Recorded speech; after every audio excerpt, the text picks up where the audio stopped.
Ravi de vous retrouver pour cette nouvelle session d'information. Mesdames et messieurs, bonjour et bienvenue au sommaire.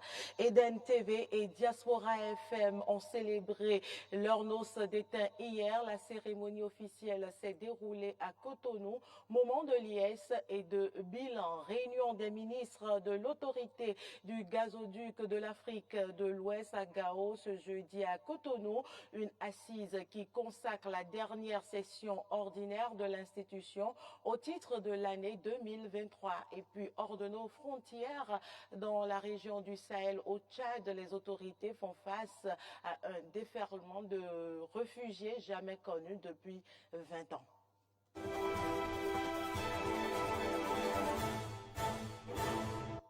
Merci pour l'attention. 10 années dans la vie d'une entreprise est sujet d'allégresse et de bilan. Cela a été le cas pour le groupe de presse international ITV qui a commémoré hier ses noces d'étain. On fait le point.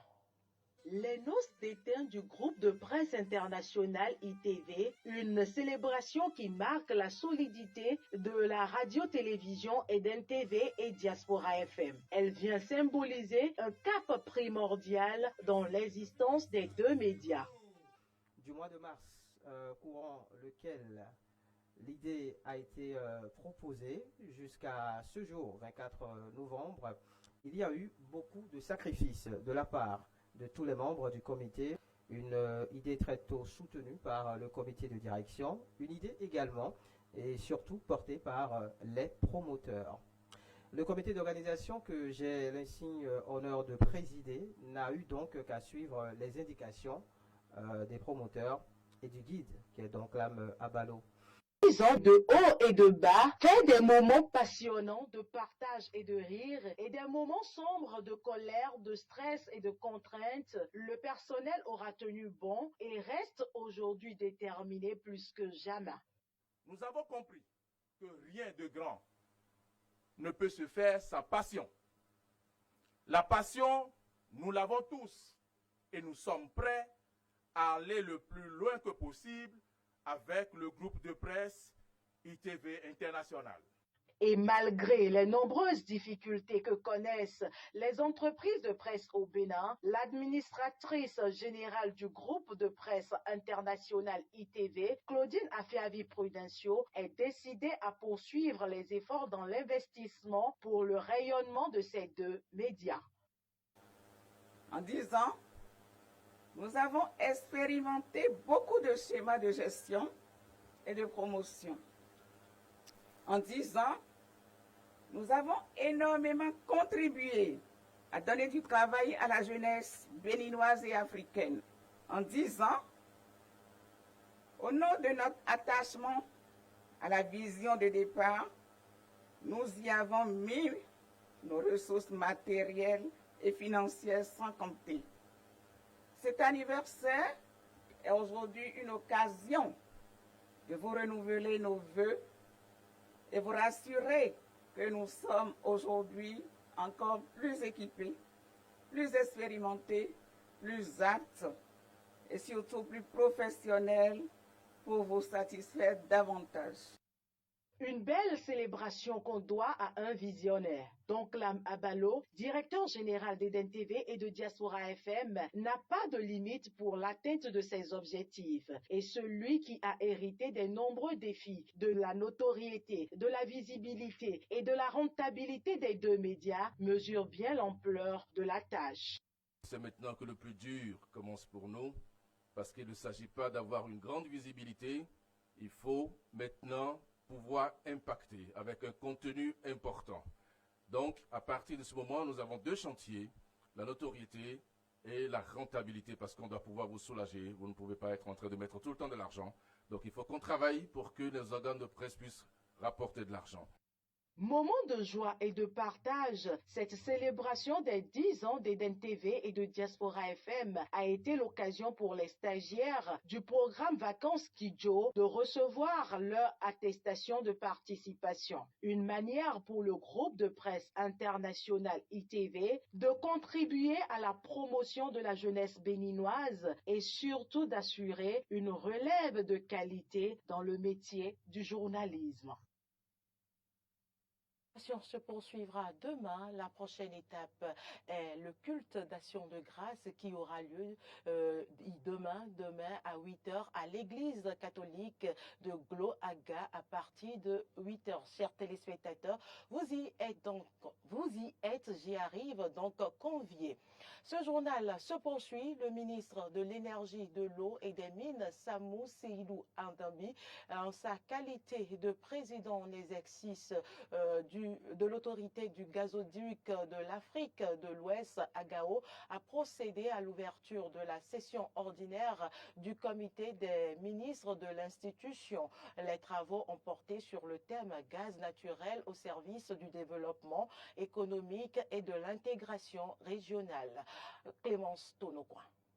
Cette réunion du comité des ministres de l'autorité du gazoduc de l'Afrique de l'Ouest a permis de passer en revue les performances du gazoduc, ses perspectives et de prendre des décisions importantes pour sa bonne continuité et pour améliorer ses performances. Au nombre des décisions prises, les ministres ont réaffirmé la nécessité d'ouvrir l'adhésion à l'AGAO à tous les autres pays de l'espace CEDEAO. Donc la décision a été prise là aujourd'hui de saisir formellement la CEDEAO afin d'intégrer tous les autres pays de la CEDEAO, surtout dans le contexte où il y a un autre projet beaucoup plus grand qui va naître encore dans la sous-région, partant donc du Nigeria jusqu'au Maroc. Il faudrait donc que notre communauté reste ensemble pour le bien-être de nos populations. Il ne faudrait pas que le gaz que nous allons trouver au Nigeria, au Bénin, au Ghana, en Côte d'Ivoire, au Sénégal, que tout ça soit exporté hors de nos frontières. Ce que nous avons comme ressources doit d'abord participer au bien-être de nos populations. Donc c'est la raison fondamentale de la création de l'AGAO par nos présidents depuis 1982. Le ministre béninois de l'Énergie, de l'Eau et des Mines, dont le mandat arrive à terme fin décembre, parle des actions phares qu'il a menées au cours de son mandat. Nous avons quand même pu reviser les textes de l'AGAO pour lui permettre d'avoir donc un ancrage institutionnel capable de lui permettre d'aller à l'essentiel de la mission à elle confiée, qui n'est que la fourniture donc de l'énergie, plus proprement dit donc du gaz, à tous les pays et à tous les demandeurs privés, donc dans notre espace, soit le Nigeria, le Bénin, le Togo et le Ghana. Donc globalement, je ne dirais pas qu'on a fait grand chose, mais institutionnellement, ce que nous avons posé comme pas, c'est important pour la vie de cette institution, également pour qu'elle puisse réellement aller dans la mission à elle confiée. Profitant de cette dernière session au titre de l'année 2023, le ministre Samou Seydou Andambi a transmis de façon symbolique le témoin à sa collègue du Togo, Mila Aziablé, qui prend les rênes de l'institution à compter de janvier 2024. Avant même sa prise de fonction, la présidente entrante de l'AGAO dit mesurer l'immensité de la tâche. Je mesure pleinement la portée et la complexité des défis à relever. Cependant, ma détermination est inébranlable car je place ma confiance en votre soutien indéfectible. Et je m'engage à réaliser tout ce qui était prévu en 15 ans en un an. Ce gazoduc de 421 677 km transporte du gaz depuis la région d'Escravo au Nigeria jusqu'au Ghana en passant par le Bénin et le Togo où il est surtout utilisé pour la production d'électricité. Nous restons avec le ministre de l'Énergie, de l'Eau et des Mines, Samou Seydou Andambi, qui était sur le site du poste de transformation électrique de Togba. Cette visite s'inscrit dans le cadre d'une tournée que le ministre a entamée depuis le début de cette semaine pour faire l'état des lieux et du fonctionnement des différents postes de transformation électrique. Espoir Frédéric Romabou. Avoir plus d'énergie électrique disponible pour les populations de Togba, Adonko, Figuirosset et des environs. C'est l'objectif du gouvernement de Patrice Talon. Surtout quand on sait que c'est une partie qui abrite l'un des projets phares du PAG, à savoir la route des pêches et sa cité balnéaire. Avec ce poste de contrôle de la SBEE, c'est désormais chose faite. La coupure de ruban et le dévoilement de cette fresque murale ce jour viennent parachever le joyau. C'est une zone très sensible et importante à la fois pour le gouvernement parce que vous savez, nous avons notre grand projet, un de nos projets phares du programme d'action du gouvernement, donc la route des pêches. Avec tout ce que nous prévoyons comme installation, vous voyez les travaux qui sont en cours. Donc il faut de l'énergie, et l'énergie de qualité. C'est pourquoi donc ce poste, pour la première phase du projet, a été construit. Et là, c'est une fierté pour nous. Il va être dupliqué, il va y avoir un autre poste. Donc dans la deuxième phase que nous allons certainement lancer les ISBE d'ici la fin de l'année, ou en début donc de l'année prochaine. La deuxième phase va démarrer, qui ira jusqu'à Ablekete et faire la boucle avec Gapé, donc dans la commune de Ouida. Donc peu importe où vous serez dans ces zones, jusqu'à Cotonou ici, si vous avez une coupure du point A, le point B va vous alimenter. Donc en fait, c'est tout ce que nous comptons faire, donc l'ensemble du réseau béninois, pour permettre donc à nos compatriotes, où qu'ils se trouvent, d'avoir de l'électricité, que les coupures ne dépassent pas quelques secondes. Pour les responsables de la SBEE, c'est une joie de savoir que c'est désormais l'énergie qui attend les infrastructures et les futurs habitants de cette localité, plutôt que le contraire comme on en remarque d'habitude.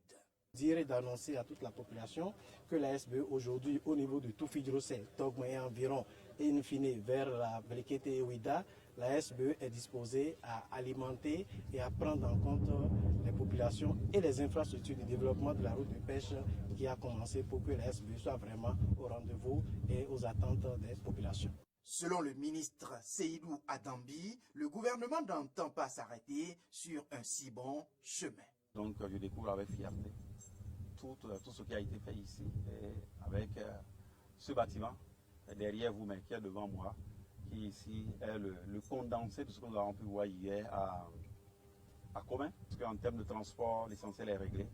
De la haute tension, de la moyenne tension, l'essentiel est réglé maintenant. C'est la distribution qui va accompagner pour que nos compatriotes puissent sentir l'effort qui a été fait depuis 2016 à nos jours. Nous allons continuer pour un maillage de l'ensemble du territoire national. À noter le pas social de l'entreprise Vinci Énergie qui a fait un don de kits scolaires aux élèves de l'école primaire publique de Togbendaro en marge de la visite du ministre. La ministre des Affaires sociales et de la microfinance s'est entretenue avec les étudiants de la faculté des sciences de la santé FSS de Cotonou dans le cadre de la célébration de la 33e édition de la Journée nationale des affaires sociales. Objectif, partager avec eux les actions du gouvernement au profit des populations à travers le projet ARCHE. On retrouve Clémence Tonocoin pour le point.